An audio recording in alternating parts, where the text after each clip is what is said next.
ओं नमो भगवते वासुदेवाय। श्रीभगवानुवाच अथ ते सम्प्रवक्ष्यामि साङ्ख्यं पूर्वैर्विनिश्चितं यद्विज्ञाय पुमान् सद्यो जह्याद्वैकल्पिकं भ्रमम् आसीज्ञानमथो ह्यर्थयेकमेवाविकल्पितं यदा विवेकनिपुणा आदौ कृतयुगे युगे तन्मायाफलरूपेण केवलं निर्विकल्पितं वाङ्मनोगोचरं सत्यं द्विधा समभवद्बृहत् तयोरेकतरो ह्यर्थः प्रकृतिः सोभयात्मिका ज्ञानं त्वन्यतमो भावः पुरुषः सोऽभिधीयते तमो रजः सत्त्वमिति प्रकृतेरभवन् गुणाः मया प्रक्षोभ्यमाणायाः पुरुषानुमतेन च तेभ्यः समभवत्सूत्रं महान् सूत्रेण संयुतः ततो विकुर्वतो जातोऽहङ्कारो यो विमोहनः वैकारिकस्तैजसश्च तामसश्चेत्यहन्त्रिवृत् तन्मात्रेन्द्रियमनसाहङ्कारणञ्चिदचिन्मयः अर्थस्तन्मात्रिकाज्जज्ञे तामसादिन्द्रियाणि च तैजसाद्देवता आसन्नेकादश च वैकृतात् मया सञ्चोदिता भावाः सर्वे संहत्यकारिणः अण्डमुत्पादयामासुर्ममायतनमुत्तमम् तस्मिन्नहं समभवमण्डे सलिलसंस्थितौ मम नाभ्यामभूत्पद्मं विश्वाख्यं तत्र चात्मभूः सोऽसृजत्तपसा युक्तो रजसा मदनुग्रहात् लोकान् सपालान् विश्वात्मा भूर्भुवस्वरिति त्रिधा देवानामोक आसीत् स्वर्भूतानां च भुवः पदम् मर्त्यादीनां च भूर्लोकः सिद्धानां त्रितयात् परम्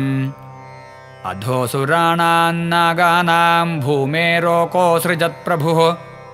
त्रिलोक्याङ्गतयः सर्वाः कर्मणां त्रिगुणात्मनां योगस्य तपसश्चैव न्यासस्य गतयो मलाः महार्जनस्तपः सत्यं भक्तियोगस्य मद्गतिः मया कालात्मनाधात्रा कर्मयुक्तमिदं जगत् गुणप्रवाह एतस्मिन्नुन्मज्जति निमज्जति अणुर्बृहत्कृशस्थूलो यो यो भावः प्रसिद्ध्यति सर्वोऽप्युभयसंयुक्तः प्रकृत्या पुरुषेण च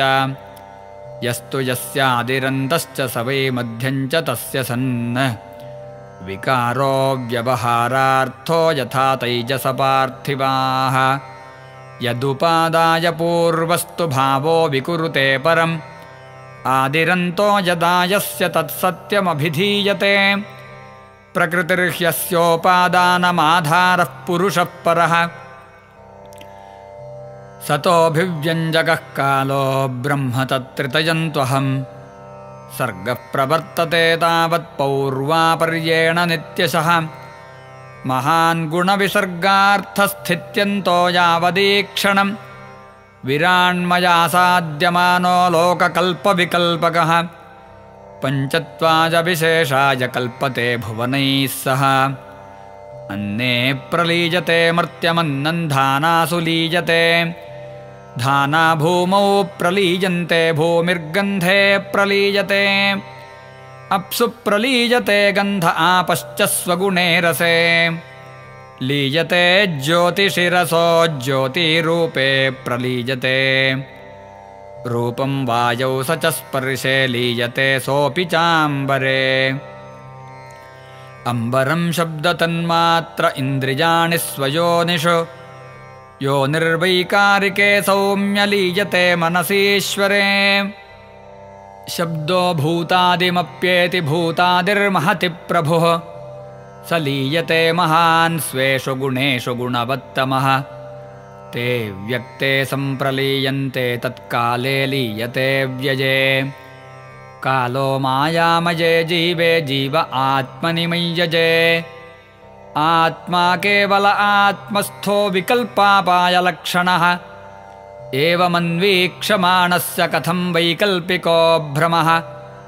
मनसो हृदि तिष्ठेतव्योऽम्नेवार्कोदयेतमः एष साङ्ख्यविधिप्रोक्तः संशयग्रन्थिभेदनः प्रतिलोमानुलोमाभ्यां परावरदृशामया इति श्रीमद्भागवते महापुराणे पारमहंस्यां संहितायाम् एकादशस्कन्धे चतुर्विंशोऽध्यायः। सर्वत्र गोविन्दनामसङ्कीर्तनं गोविन्द गोविन्द।